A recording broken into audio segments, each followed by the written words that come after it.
దేవుని నామానికి మహిమ కలుగునగాకండి. ఈ సమయంలో దేవుని వాక్యంలోకి వెళ్తున్నాము.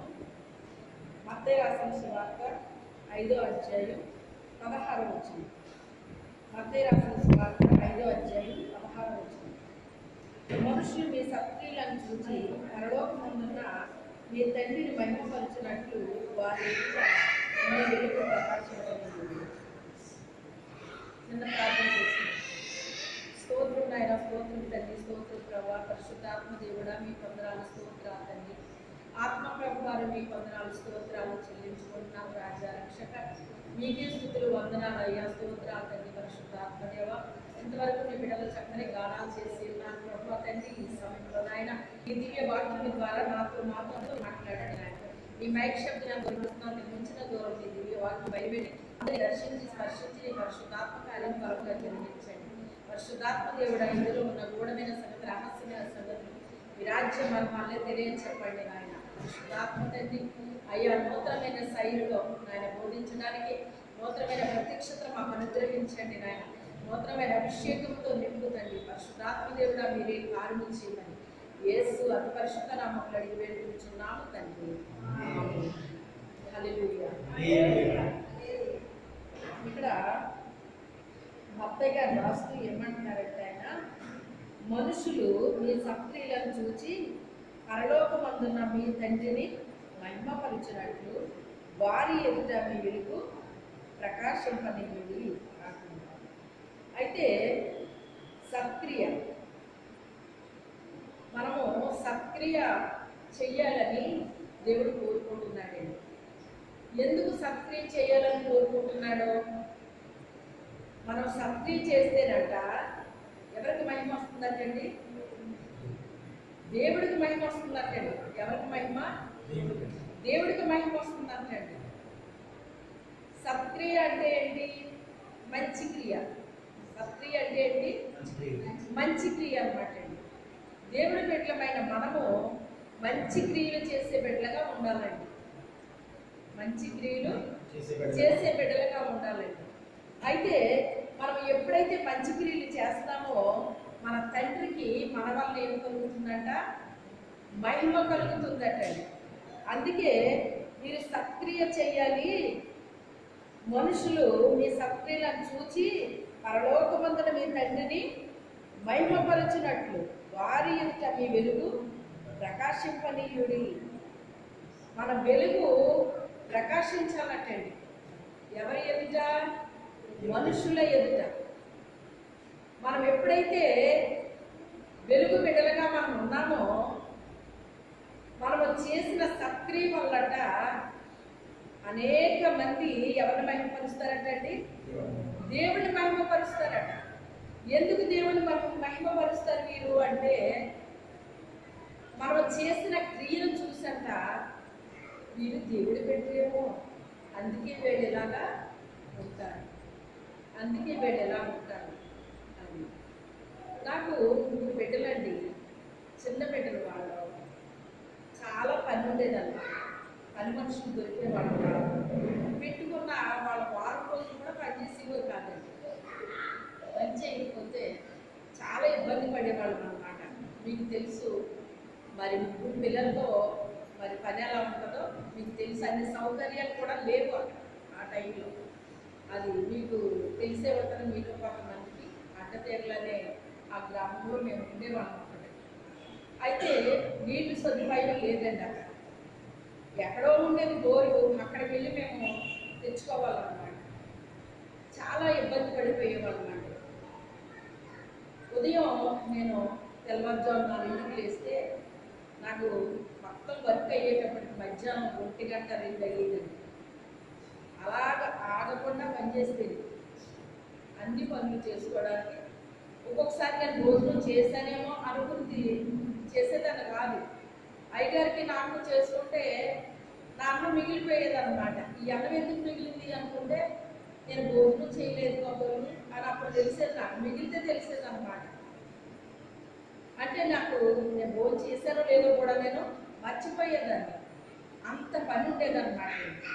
అయితే ఎంత పని ఉన్నప్పటికైనా నాకు చేసినట్టు అనిపించేది కాదు. ఎందుకు అనిపించేది కాదు అంటే దేవుడు నాకు ఇచ్చిన గిఫ్ట్ ఏంటి అంటే పాటలు పాడే వరాన్ని ఇచ్చాడు ఆయన. ఏమి ఇచ్చాడు ఆయన? ఆ వరాన్ని ఇచ్చాడండి. ప్రభువా నాకు పాటలు పాడాలని ఉంది అని చిన్న వయసులో అందరం పాడుతుంటే నాకు ఆశ కలిగి నాకు పాటలు పాడాలని ఉంది ప్రభువా అని చెప్పేసి నేను ప్రభువుని అడిగితే అప్పుడు అది నాకు ఒక వరంగా దేవుడు ఇచ్చాడండి. ఇచ్చినప్పుడు ఇక ఎప్పుడు నేను పాటలు పాడుకుంటూ ఇక అలా పని చేసుకుంటూ ఉండేదాన్ని అన్నమాట. అయితే ఆ ఇంటికి ఆవిడకి ఒక తల్లి ఉండేవారు ఇంట్లోని. అంటే తల్లి చనిపోయాడే కూతురు దగ్గర ఉండేవారు. కూతురికి ఏమో భర్త లేడు. ఆవిడకి 3 తమ్ముళ్ళు. ఆ 3 తమ్ముళ్ళు పనికి వెళ్ళిపోతే ఆ 3 మరదలకు వచ్చి ఇక్కడ కూర్చునేవారు అన్నమాట. కూర్చుని వాళ్ళు ఆ మాటలు ఈ మాటలు మాట్లాడుకునేవారు. మాట్లాడుకుంటే అయ్యో నేనేంటి ఇలా పని చేసుకుంటా ఉన్నాను, వాళ్ళే చక్కగా కూర్చుని కబుర్లు పెట్టుకుంటున్నారు, ఇలాగ కదా అనుకోవాలి. అలా ఎప్పుడు అనుకునేదాన్ని కాదండి. ఎవరిని చూసి కూడా అసూయ పడడం ఇలాంటివి ఎప్పుడు కూడా నేను అలాంటి అలవాటు లేదనమాట. ఎందుకు అంటే నేను ఎవరిని స్మరించుకుంటున్నానో నా ప్రభువుని నేను స్మరించుకుంటున్నాను. ఎప్పుడైతే మనం దేవుణ్ణి స్తుతిస్తామో ఆయన సన్నిధి మన చుట్టూ ఆవరించబడి ఉంటుందని మీకు చాలాసార్లు చెప్పాను నేను. అయితే ఎప్పుడైతే నేను స్మరించుకుంటున్నానో దేవుని సన్నిధి నాతో ఉండేదండి. ఉన్నప్పుడు నేను హ్యాపీగా ఉండేదాన్ని అనమాట. ఎంత పని చేసినా కూడా నాకు ఎంత పని చేసినట్టు నాకు అనిపించేది కాదు. అనిపించకపోతే వాళ్ళ హిందువులు అండి, వాళ్ళు విగ్రహారాధికులు అనమాట, క్రైస్తవులు కాదు. అలా చేసుకుంటూ మరలా మరి నాకు ఖాళీ అయినప్పుడు ఇంచుమించుగా ఎప్పుడు ఖాళీ అయ్యేది నాకు మధ్యాహ్నం కదా, సాయంత్రం త్వరగా నేను వంట చేసేసేదాన్ని అన్నమాట. వంట చేసేసి నేను పిల్లలకి తినిపించుకునేదాన్ని అన్నమాట. చిన్నపిల్లలకు తినిపించడం అంటే ఎలా ఉంటుందో మీకు తెలుసు. ఎలా వేసుకున్నా చిన్నపిల్లలకి 1 గంట పడుతుందండి.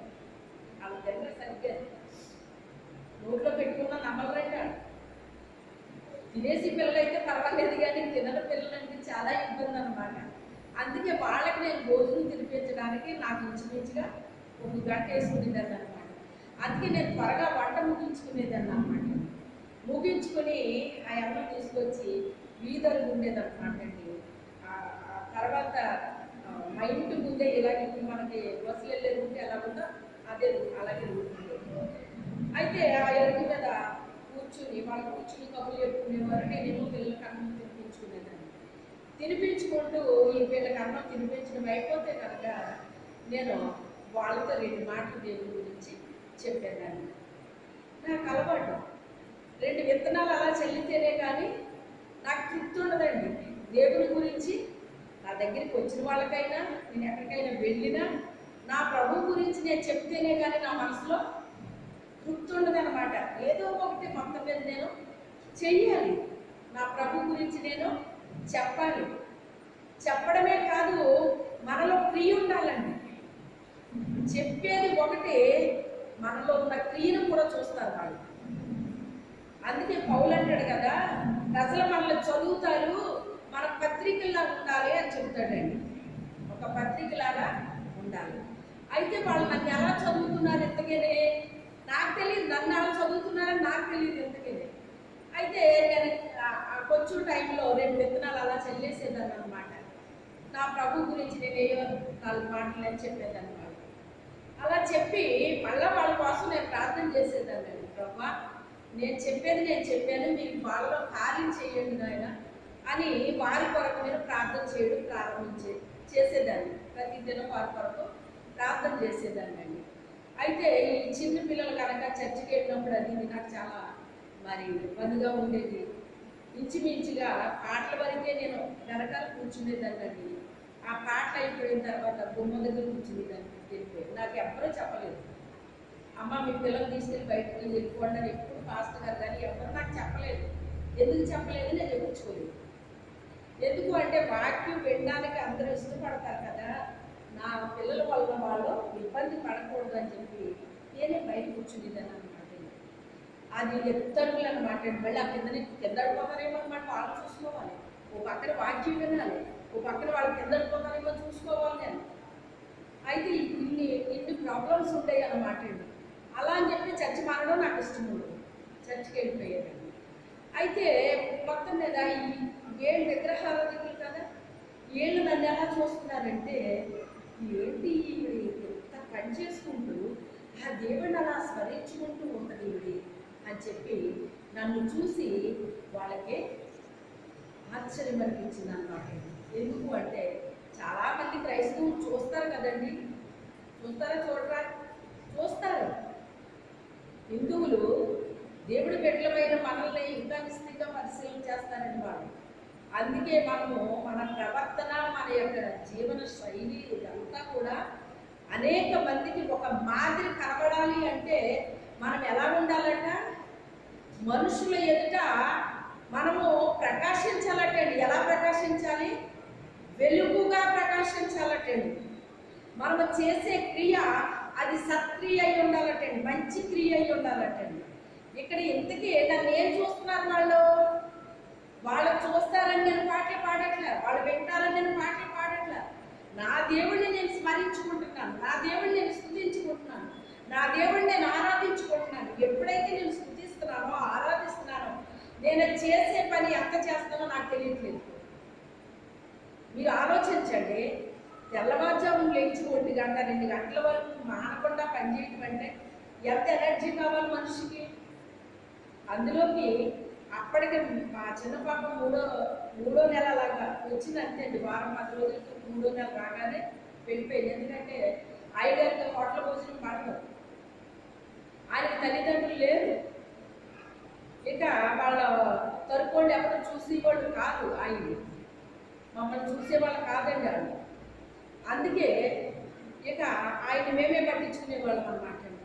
ఆయన ఆరోగ్యం పాడైతే మనం ఏం చేస్తాం అని చెప్పేసి ఇక మా తల్లిదండ్రులు కూడా మరి త్వరగా పంపించేస్తేనే మంచిది అని చెప్పేసి మా అమ్మగారు కూడా వచ్చి ఉంటే 1 నెల ఉండేవారు అనమాట అండి. ఆవిడ వెళ్ళిపోతానంటే ఏడ్చేసేదండి, ఒకదాన్ని చేసుకోలేక ఉండమ్మా ఇంకా ఉండమ్మా అని ఏడ్చేస్తే మా నాన్నగారు ఇంటికి వెళ్ళిన తర్వాత పాప నవ్వుతా పంపించిందా ఇంకా ఉండమన్నా అని అడిగేవారట.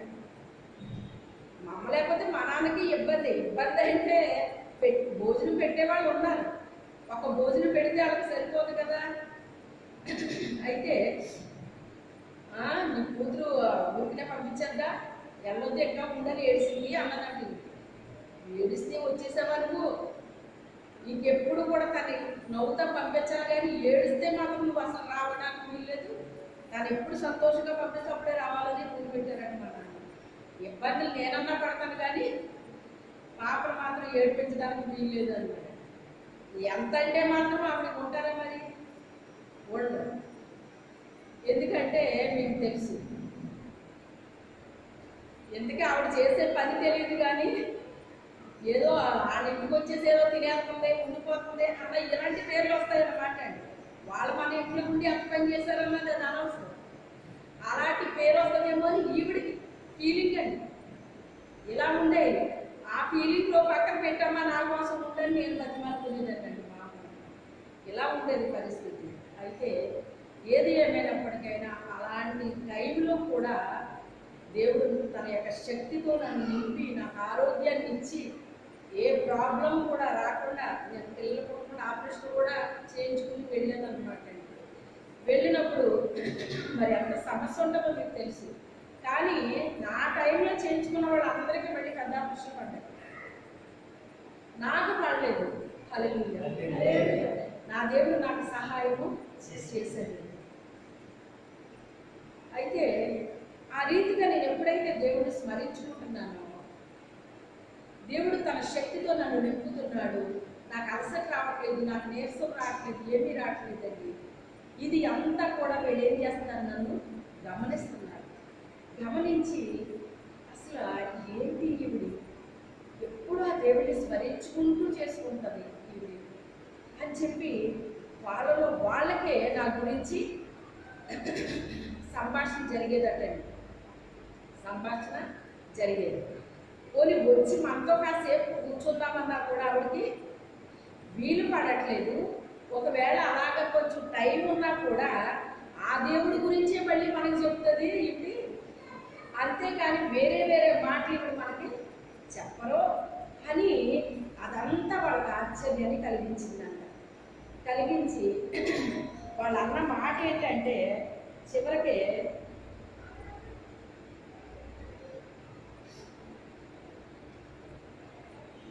మీరు ఇంతమందిని మేము దేవుడి పెట్టిన మేము చూసాం కానండి, ఎవరిని కూడా మేము ఇలాగా చూడలేదు, ఎవరిని ఇలా చూడలేదు. మీరు ఎప్పుడు ఆ దేవుడిని స్మరించుకుంటూనే మీ పనులు మీరు చేసుకుంటారు అని చెప్పి వాళ్ళు అన్నారన్నమాట. అయినా నాకు అలవాటండి ఇలాగా అని చెప్పేసి నా చిన్న సాక్ష్యం చెప్పాను. నేను పుట్టడం ఇలా పుట్టాను, ప్రార్థన వల్ల పుట్టానండి, మా వాళ్ళ విగ్రహాలు అక్కలిద్దరు చనిపోయారు, అప్పుడు ప్రభువు నమ్ముకున్నారు మా అమ్మగారు, అప్పుడు నేను పుట్టానండి, ఇలాగ చిన్న సాక్ష్యం చెప్పాను అన్నమాట. అప్పుడు వెంటనే ఆవిడ ఏమన్నా, దేవుడు వరంలో పుట్టారా మీరు, అందుకే ఎప్పుడు ఆ దేవుడు మీరు స్మరించుకుంటూ ఉంటారు మీరు. ఎప్పుడు మేము అదే అనుకుంటాం, అసలు ఆవిడ వేరే ధ్యాసే ఉండదు ఆవిడకి, ఎప్పుడు ఆ దేవుడిని అలా స్మరించుకుంటూ ఉంటారు ఆవిడ అని చెప్పేసి మేము అనుకుంటూ ఉంటామండి. అసలు ఉదయం లేచిన దగ్గర నుంచి మీరు ఎప్పుడు అలాగే దేవుడిని స్మరించుకుంటూ స్తుతించుకుంటూ ఉంటారండి మీరు. అలాగా నిజంగా ఆ దేవుడి వరాలని కుటుంబ వారు కాబోలు ఇలా ఉంటారు మీరు, ఎవరిని ఇలా చూడలేదు అని చెప్పేసి ఆవిడ అన్నారన్నమాట. ఆవిడ అంత త్వరగా నమ్మే ఆవిడ కాదండి, ఆవిడ త్వరగా నమ్మే ఆవిడ కాదు. నమ్మించాల్సిన అవసరం మనకే లేదండి, కానీ ఎవరు చేస్తారు ఈ కార్యాన్ని? ప్రభువు చేస్తారు. మన వెలుగు ఎప్పుడైతే మనలో నుంచి ప్రకాశిస్తుందో ఆ వెలుగుని చూసి ప్రజలు ఏం చేస్తారట? దేవుణ్ణి మహిమపరుస్తారట అండి. ఎవరిని? దేవుణ్ణి మహిమపరుస్తారట. మనల్ని కాదు మహిమపరచాల్సింది, ఎవరిని మహిమపరచాలి? దేవుణ్ణి మహిమపరచాలి. అయితే ఇది నా యొక్క దేవుని యొక్క కృపండి. ఇది నాకు పాటలు పాడడం రాదు, కానీ దేవుని అడిగితే దేవుడు ఇచ్చాడండి నాకు. అప్పటి నుంచి నాకు అలవాటు అండి, ఇంకా పాట పాడకుండా నేను ఉండలేను, అలాగా నాకు అలవాటు అయిపోయిందండి ఇంకా అంటే. అందుకేనండి మీరు అలాగా ప్రశాంతంగా ఉంటారు. ఎందుకంటే వాళ్ళు ఆ ఫ్యామిలీలు బాగానే ఉంటాయి, కానీ ఎప్పుడు ఏదో గొడవ వచ్చేసి వాళ్ళ మధ్య అనమాట. మేము మామూలుగా ఉండేవాళ్ళండి. అందుకే వీళ్ళ దేవుడు బిడ్డలోనేమో ఇలా ఉంటారు అని వాళ్ళు అనుకునేవారండి. ఏది ఏమైనప్పటికైనా ఎవరిని చూశారు మన దగ్గర? వాళ్ళు దేవుడిని చూశారు. దేవుడిని ఎలా చూపిస్తాం మనం? మన క్రియలో చూపిస్తామండి. నేను క్రియ చేస్తే వాళ్ళు చూస్తారు అని మనం చేస్తే అక్కడ కనపడుతుందా? కనబడదు. మనలో వెలుగు ఉండాలి. మనలో వెలుగు ఉన్నటప్పుడు అది ప్రకాశిస్తుందండి. చూడండి, లైట్లన్నీ మనం వేసేస్తామండి. వేసిన తర్వాత తలుపులన్నీ మూసేస్తామండి. బయటికి వెళ్ళి చెమ్మ చీకట్లో మీరు చూడండి, ఏదో ఒక బెజ్జంలో నుంచి మీకు వెలుగు బయట కనపడదా? లైట్ మొత్తం కనిపించినా కనిపించకపోయినా చిన్ని వెలుతురైనా మనకి బయటకు కనబడదా? తలుపులు మూసేసినా కానీ. ఎందుకని? లోపల వెలుగుంది కనుక. లోపల వెలుగుంది కనుక మనలో కూడా వెలుగుంటేనండి అది ప్రకాశిస్తుందండి. ఏమన్నాడంటే, వెలిగించబడిన మీదట ఆ వెలుగంట కొంచెం కింద మంచం కింద మీరు పెట్టకూడదు అంటాడండి. కొంచెం కింద మంచం కింద ఏంటి? కొంచెము అంటే వ్యాపారం అండి. కొంచెం అంటే ఏంటి? వ్యాపారం. దేవుని యొక్క పనిని వ్యాపారముగా చేయకూడదండి. నా తండ్రి ఇల్లు వ్యాపారపు ఇల్లుగా ఉందా మీకు? వ్యాపారపు ఇల్లుగా ఉందా? ఎలా మార్చేశారేంటి నా తండ్రి ఇంటిని? మీరు వ్యాపారపు ఇల్లుగా మార్చేశారేంటి అని ఆయన తాళ్ళు తీసి కొరడాలు చేసి గొప్పలు అమ్మేవారు బలల్ని పడద్రోశాడు. తర్వాత రోకలు మార్చేవారి యొక్క అవన్నీ కూడా చెల్లాచెదురు చేస్తాడు ఆయన. చాలా కోపం వచ్చింది ఆయనకి అని చెప్పేసి వాక్యం చెప్తుందండి. దేవుని మందిరము అంటే దేవుని యొక్క స్తుతి ఇక్కడ ఉండాలండి. ఏముండాలి? ఇక్కడ స్తుతి ఉండాలి, ఆరాధన ఉండాలి, వాక్యం ఉండాలి, ప్రార్థన ఉండాలి. ఇవి దేవుని మందిరంలో ఉండాల్సింది అండి. ఇవి దేవుని మందిరంలో ఉండాల్సింది. ఇప్పుడు పెద్ద పెద్ద సేవకులు మాత్రమే ఈ విషయాలు చెప్తున్నారని అందరూ చెప్పట్లేదు. దేవుని మందిరములో ఖచ్చితంగా ఆత్మతో సత్యముతో ఆరాధన చేసే గుంపు ఉండాలంటున్నారు. దేవుని మందిరంలో ఎవరు ఉండాలంట? ఆత్మతో సత్యముతో ఆరాధన చేసే గుంపు ఉండాలంటున్నారు. అలాగే ఆత్మల భారము కలిగి ప్రార్థన చేసే గుంపు ఉండాలని చెప్తున్నారు. అర్థమైందా? మనం ఏ గుంపులో ఉన్నామో ఒకసారి ఆలోచించండి. ఆత్మతో సత్యముతో ఆరాధన చేసే గుంపులో ఉన్నామా, లేకపోతే ప్రార్థన చేసే గుంపులో మనం ఉన్నామా, లేకపోతే మందిరానికి పరిచర్య చేసే గుంపులో మనం ఉన్నామా? ఇలాగ ఏదో ఒక గుంపులో మనం ఉండాలండి. ఏదో ఒక, అందరికీ ఒకే పని ఉండదు. కొంతమందికి కొన్ని రకాల పనులు ఉంటాయి మందిరంలో. ఆ పనుల్లో మనము ఉండాలండి, తప్పకుండా ఉండాలి. ఒక రోజు 2 రోజులు కాదు, ఎప్పుడు అదే పనిలో మనము ఉండాలండి, ఉండాలి. నేను వాళ్ళకి ఏమీ చెప్పలేదే, నన్ను నేను చూపించుకోలేదే, మరి ఎలా తెలిసింది వాళ్ళకి? వెలుగైన దేవుడిని వాళ్ళు చూశారు. వెలుగు బిడ్డలమైన మనము మన వెలుగు ఏం చెయ్యాలి? ప్రకాశించాలండి. ఎప్పుడు ప్రకాశిస్తుంది? చీకటిలో మనం ఉంటే మనలో ఉన్న వెలుగు ప్రకాశించదండి. చీకటిలోంచి ఎక్కడికి రావాలి? వెలుగులోకి వచ్చేయాలి. వెలుగైన యేసయ్య రూట్లోకి మనం వచ్చేయాలి. వెలుగైన యేసయ్య రూట్లోకి ఎప్పుడైతే మనం వచ్చామో మనలో ఉన్న వెలుగు ఏం చేస్తుందండి? ప్రకాశిస్తూ ఉండదండి, ప్రకాశిస్తూ ఉండదు. ఒకవేళ చీకటి ప్రజల మధ్యకి మనం వెళ్ళినా కూడా మనలో ఉన్న వెలుగు అక్కడ ఏం చేస్తుంది? ప్రకాశిస్తుందండి. అయితే నా ప్రార్థన వ్యర్థమా లేదండి, వాళ్ళు రక్షించబడ్డారండి. అక్కడి నుంచి మేము మరో ఊరు వెళ్ళిపోయాం. ఊరు కూడా కాదండి, జిల్లానే మార్చేశాడు దేవుడు. అక్కడ కృష్ణా జిల్లా తీసుకెళ్ళిపోయాడు దేవుడు. అక్కడి నుంచి అక్కడ తీసుకెళ్ళి ఇక్కడ మందిరంలో నేను చేయగలిగిన పనులు నేను చేయడం ప్రారంభించాను. పాస్టర్ గారు చెప్పలేదు నాకు, ఏ విశ్వాసం చెప్పలేదు నాకు. మందిరానికి వెళ్ళినప్పుడు మందిరంలో నేను చేయగలిగిన పని ఏంటో మనం చూసుకుని చేసుకోవాలి. ఇది మందిరం అంటే ఎవరి ఇల్లు? ఇది మన తండ్రి ఇల్లు. ఇది ఎవరిదే? మన తండ్రి ఇల్లు. అందుకే మన తండ్రి ఇంట్లో నేను ఏం చేయగలను, నా పని ఏంటన్నది మనం చూసుకుని చేసుకోవాలండి. అర్థమైందా? అక్కడ నేను చేయగలిగిన పని ఏంటో నాకు చిట్టి పెట్టలేండి, అయినా నేను చేయగలిగిన పని ఏంటో నేను చూసుకుని నేను చేసుకున్నాను. అది చూశాడు నా దేవుడు. నన్ను ఏకంగా ఎక్కడ తీసుకెళ్ళాడు? కృష్ణా జిల్లా తీసుకెళ్ళాడండి. తీసుకెళ్ళి ఆ మందిరంలో బాధ్యత ఇచ్చేసాడండి దేవుడు నాకు. చిన్న బాధ్యత కాదండి, పెద్ద బాధ్యత ఇచ్చాడండి నాకు. చెప్తున్నాను కదా, అక్కడ చేసేదాన్ని ఉపవాసాలు నేను ఎక్కడ కూడా చెయ్యలేదండి. అన్ని ఉపవాసాలు చేశాను. వాళ్ళు కూడా అన్యులు, ఆ ఇంటి వాళ్ళు కూడా అన్యులండి. ఆ ఫ్యామిలీ రక్షించబడింది. ఆ ఫ్యామిలీ రక్షించబడింది. మీరు అనుకుంటారు ఈజీగా వచ్చేస్తారు ప్రభులో అనుకుంటారు. మీరు ఈజీగా ఎప్పుడు రారండి. వాళ్ళ కొరకు ఏం చెయ్యాలి? మనం చాలా ప్రార్థన చెయ్యాలి. మనలో ప్రభువు చూడాలా? ఈవిడేంటి ఇలాగా దేవుడు ఎప్పుడు స్మరించుకుంటుంది ఏంటి అని అక్కడ ఆవిడ ఆ ఇంటి గలాలు కూడా అదే చూసింది. చూసి ఈవిడేంటి ఎప్పుడు అలా పాటలు పాడుకుంటా పని చేసుకుంటారు అని చెప్పారంట ఆ కోడలు. అవునండి, ఆ దేవుడంటే ఆవిడ బాగా ఇష్టం కబులు అని వాళ్ళు చెప్పారంట. ఏది ఏమైనప్పటికైనా వాళ్ళ చిన్నపిల్లలందరూ నా దగ్గరికి వచ్చేవారండి. నేను చిన్నపిల్లలతోటే ఉండేదానండి.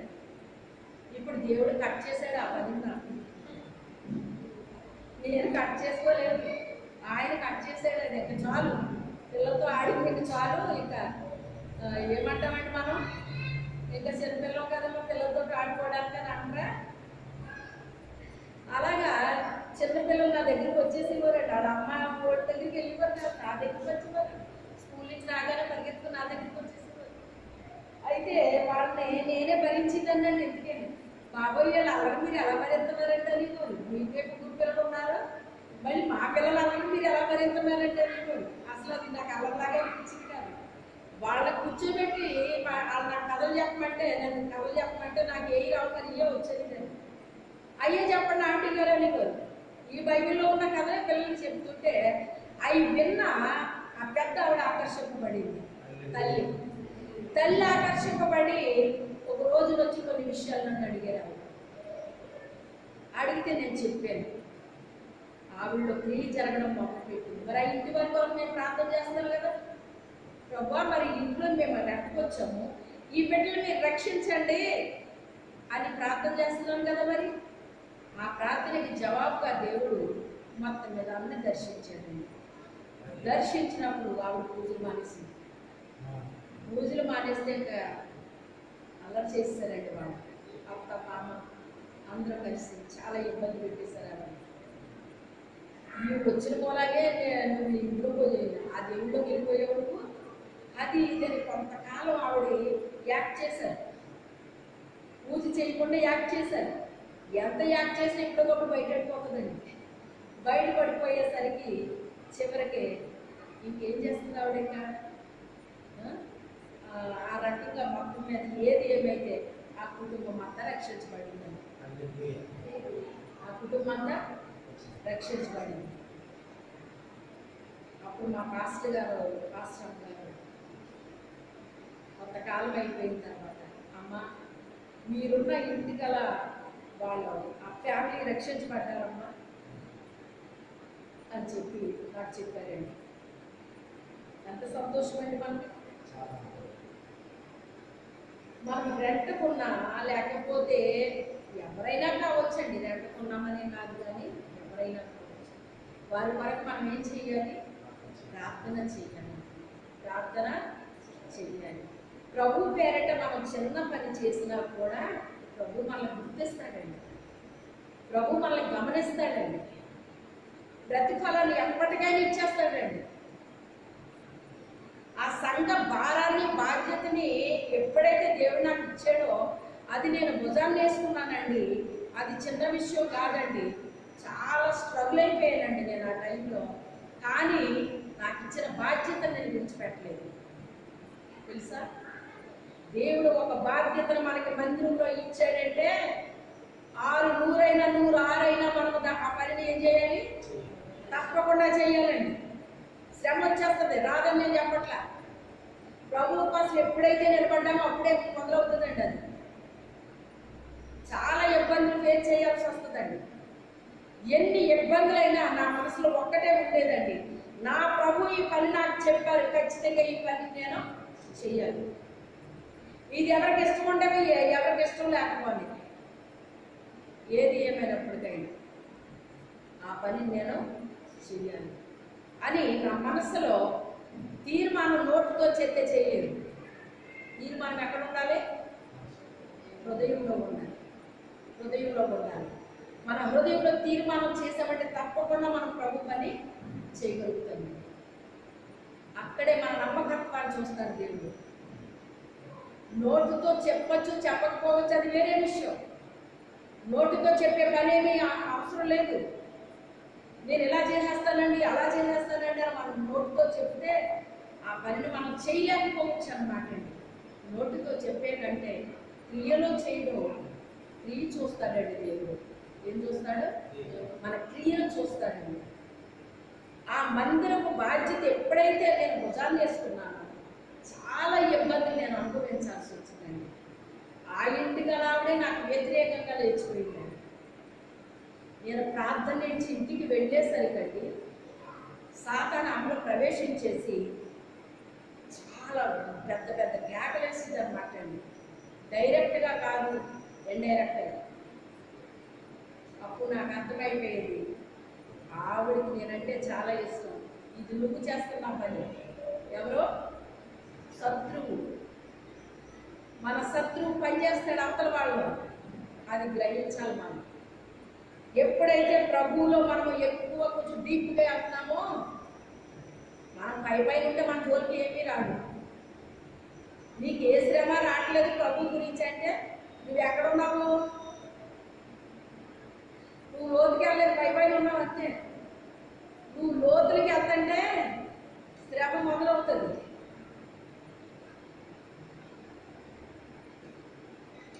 ఇబ్బంది మొదలవుతుంది, ఎగతాళీలు వస్తాయి, నిందలు వస్తాయి, అవమానాలు వస్తాయి.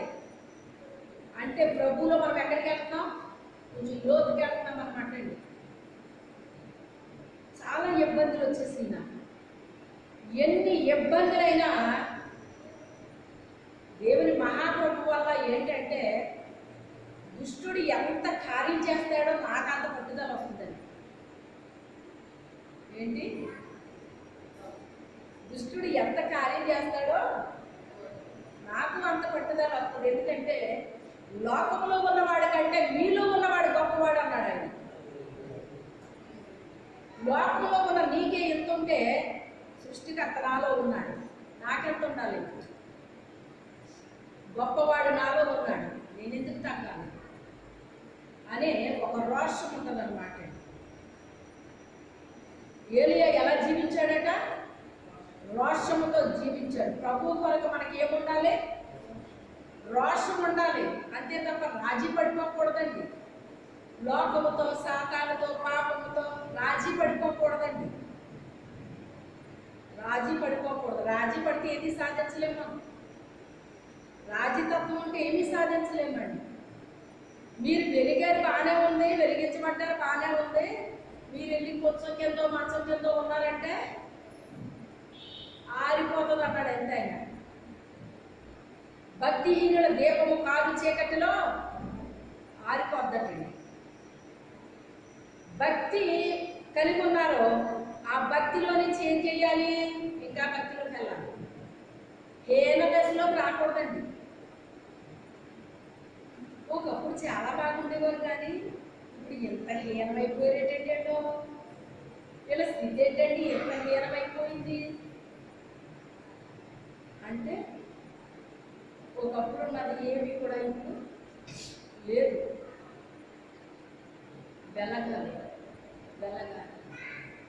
మన వెలుగుని ఆర్పేసుకోకూడదండి. దాన్ని పట్టుకెళ్ళి కొంచెం తెప్పి పెట్టకూడదు.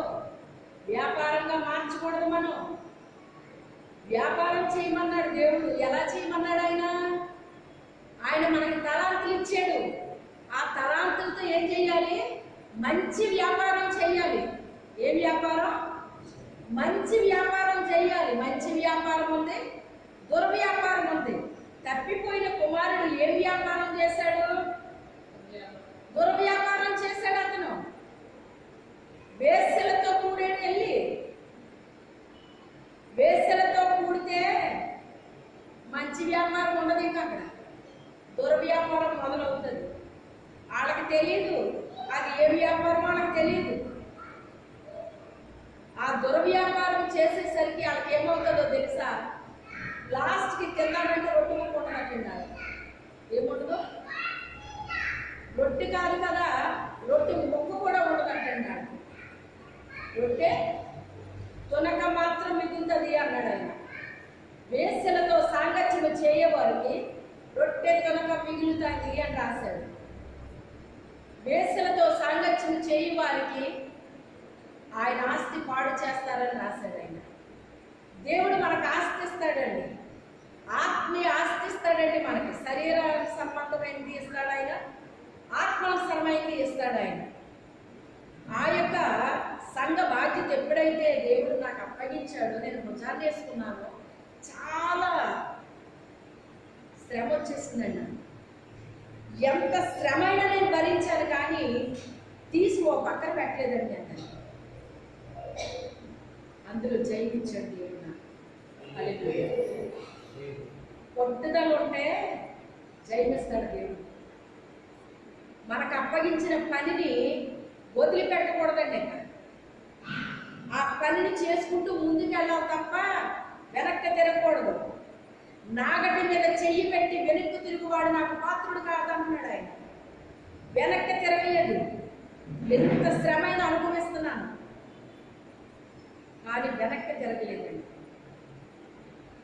అందులో విజయం ఇచ్చాడు దేవుడు.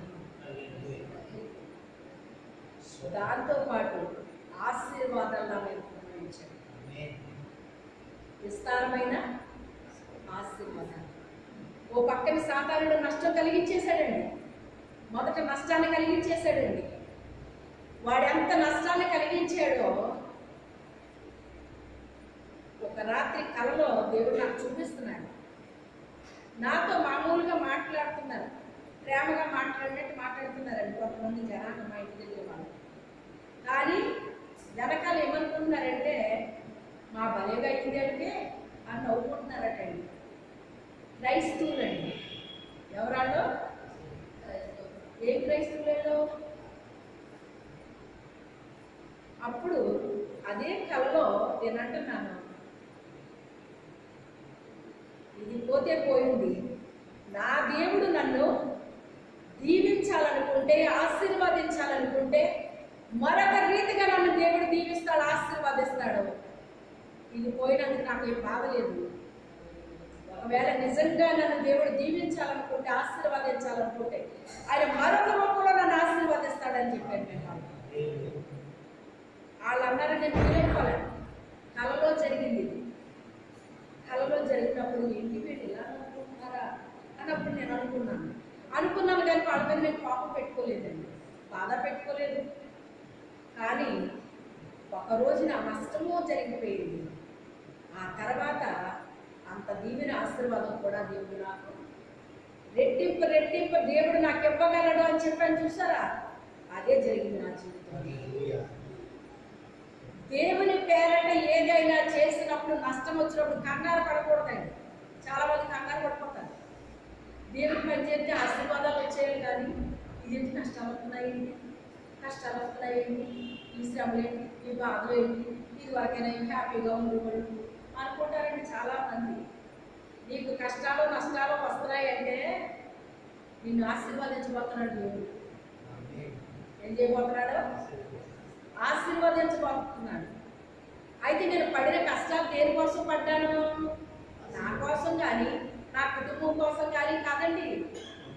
దేవుని యొక్క పని చేయడాన్ని బట్టి వచ్చినాయి నాకు. అవి ఎందుకు వచ్చినాయి? దేవుని పని ఎప్పుడైతే నేను బాధ్యత భుజాలు వేసుకున్నానో అప్పుడు నాకు స్టార్ట్ అయినాయి అవి. కానీ కష్టాలకు నేను అదిరిపోలేదు, బెదిరిపోలేదు, కృంగిపోలేదు, బలహీన పడలేదు. నేను మందిరాన్ని నుంచి ఇంటికి వచ్చేటప్పుడు అదే మామూలు దూరేసింది.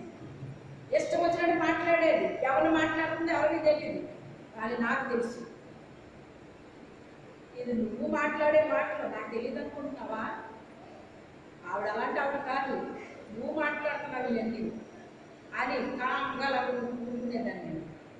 నేను ఊరుకుంటే కిటికీ దగ్గరకు వచ్చి మరీ పిలిచిదా ఉన్నాను.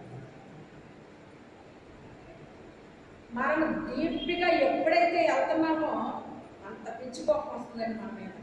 ఎవరికి వస్తుంది? కంగారు పడిపోక్కర్లేదు.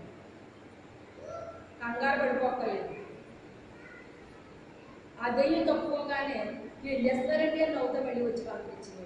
నేను మామూలుగా మాట్లాడాను. ఆ రీతిగా వాళ్ళ కోడలు కొడుకు మనం రక్షించబడ్డారు.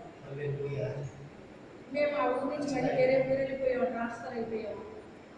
ఆ తర్వాత మేమున్న ఇంట్లో ఆ వర్షంలో వేరే వాళ్ళు వచ్చారటండి. ఒక్క నెల రోజులు వేళ్ళు వాళ్ళు ఎలాగైపోయారంటే మిక్స్ అయిపోయారట. ఒక్క నెల అక్కడి నుంచి గొడవలేని రోజు లేదంటే గొడవలేని రోజు లేదంట, నన్ను తలుచుకొని రోజు లేదంట. ఎలాగైనా ఆవిడ చాలా మంచి ఆవిడే. ఆవిడ ఈ ఊళ్ళో ఎంత బాగుండి ఊరే ఎప్పుడో దేవుడిని స్మరించుకుంటూ ఉండేవారు. చాలా మంచి ఆవిడ. ఎప్పుడు మాట్లాడడం లేదు ఆవిడ చాలా మంచి ఆవిడ అని ప్రతి రోజు నన్ను తలంచుకుంటున్నాను. ఎందుకంటే రక్షించబడ్డ వాళ్ళు ఏళ్ళ కంటే నన్ను ఎవరు తలంచుకుంటున్నారు? అందుకే మనల్ని విమర్శించిన వాళ్ళని, మనల్ని దూషించిన వాళ్ళని, ద్వేషించిన వాళ్ళని ఎప్పుడు కూడా మీరు ఏమి అనుకోకండి, బాధ పెట్టుకోకండి, క్షమించి వదిలేయండి అంతే. అసలు మనం క్షమించి వదిలేస్తే ఎలా ఉంటుందో తెలుసా పరిస్థితి? క్షమించడమే పెద్ద తప్పు. వాళ్ళకి ఇంకా ఇదన్నమాట అండి. కాకపోతే ఆ మనసు మనకు ఉండాలి. ఎందుకే మరలా అక్కడి నుంచి మేము మళ్ళీ ఇక్కడ పడ్డాం అన్నమాట. ఇక్కడ ట్రాన్స్ఫర్ అయ్యింది. మీరు వెళ్ళిపోయే ముందు మాత్రం ఒక్కసారి ఇంటికి వచ్చి వెళ్ళాలన్నా అని పెట్టింది అన్న. అలాగే రండి అన్నారు. అప్పుడు వెళ్తామండి మేము అంటే ఏ రోజు వెళ్తారని చెప్పేసి అడిగారు. ఆ తర్వాత నాకు చీర అన్నీ పెట్టారు. ఆ తర్వాత మేము వెళ్తామన్న రోజుకి ఆవిడ మరి నాకు పంపించింది ఏదో సారెట్టినట్టు పెద్ద పెద్ద మిఠాయి, చౌదరి సూప్ చేసుకుంటారు కదండి, పెద్ద పెద్ద మిఠాయిలు, అచ్చులు, కొబ్బరి నూనె, పచ్చళ్ళు, కొబ్బరికాయలు ఎన్ని పంపించారన్నమాట ఆవిడ. దేవుని బిడ్డలపైన మనకి ఏముండాలి? ఓర్పు సహనం ఉండాలండి. ఏముండాలి? అవన్నీ నాకు పంపిస్తారండి నేను అనుకున్నానా? బాబు ఏంటండి ఇవన్నీ అంటే, బాబు అత్తయ్య గారు మీరు వెళ్ళిపోతున్నారని ఎంత బాధపడిపోతున్నారండి, ఎంత మంచి ఆవిడే బాబు, ఎంత మంచి ఆవిడే అనేసి మిమ్మల్ని తలుచుకొని రోజు లేదండి బాబు ఆవిడ అని. మన జీవితాన్ని చదివేస్తారండి ప్రజలు. ఏం చేస్తారు? మన జీవితాన్ని చదివేస్తారు. మనలో ఉన్న వెలుగు ప్రకాశించాలి. మన శక్తిని చూసినప్పుడు మన పరలోకముందున్న మన తండ్రిని వాళ్ళు ఏం చేస్తారు? మహిమపరుస్తారు. వీళ్ళు దేవుడు బిడ్డల మూలం కావాలి ఇలా ఓర్చుకున్నారు. అదే వేరే వాళ్ళు అయితే ఇలా ఊరుకోరు. ఇవే మాటలు వేరే వాళ్ళని అంటే అని ఊరుకుంటారా అండి? ఊరుకోరు. కానీ మనం ఎలా ఉంటాం? మౌనమైపోతాం. ఏమైపోతాం అంటే మనం మాట్లాడటం రాదా? మన నోట్లో నాలుగు లేదా? అన్నీ ఉన్నాయి కానీ కామైపోతాం. ఒక్కొక్కసారి దేవుడు నోరు తెరవమంటాడు, అప్పుడు తెరవాలి. ఆయన ముయ్యమన్నప్పుడు ముయ్యాలి, తెరవమన్నప్పుడు నోరు మూసుకోకూడదు. మళ్ళీ తెరవమన్నప్పుడు తెరవాలి. లేకపోతే రంట చేతగాని వాళ్ళు అనుకుంటామంటండి. ఎలా ఉంటాము?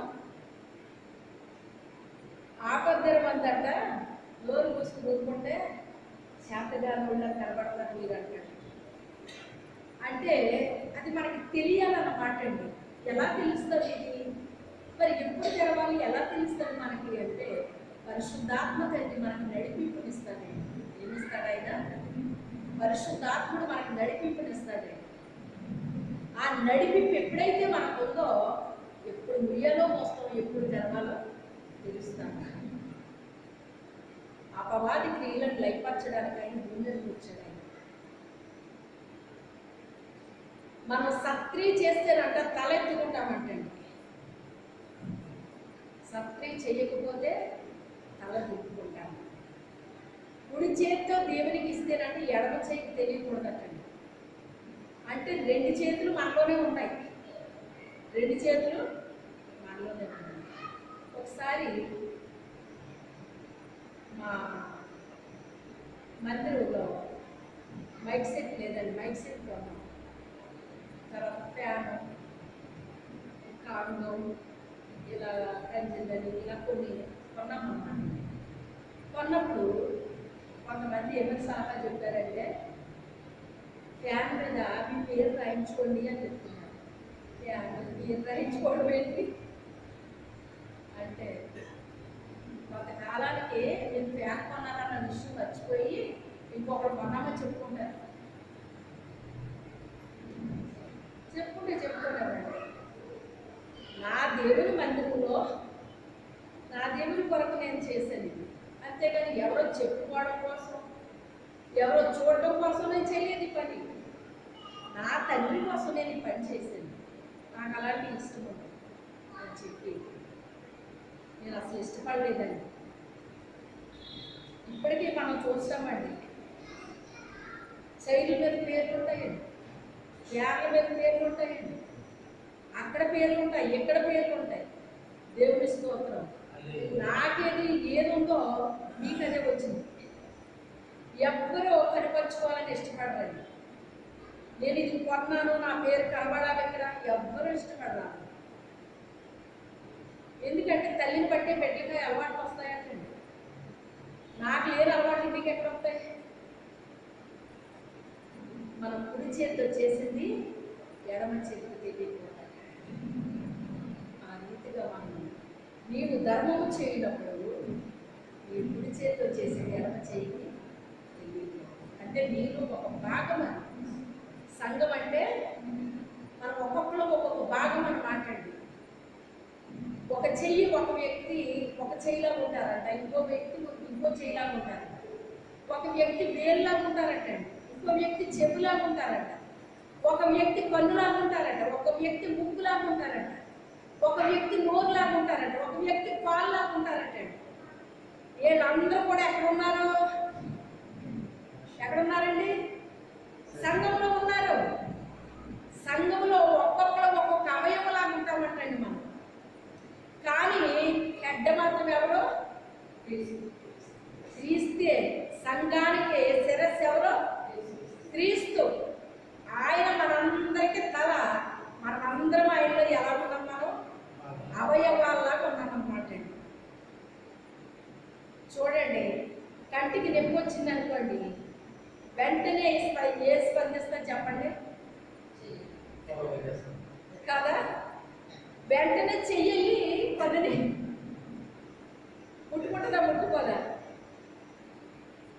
పన్నుకి ఏమైతే నాకేంటి అది చేతులు అలా ఊరుకుంటాయా అండి? అలా ఉండాలి. సంఘంలో ఉన్న మనం ఎలా ఉండాలి?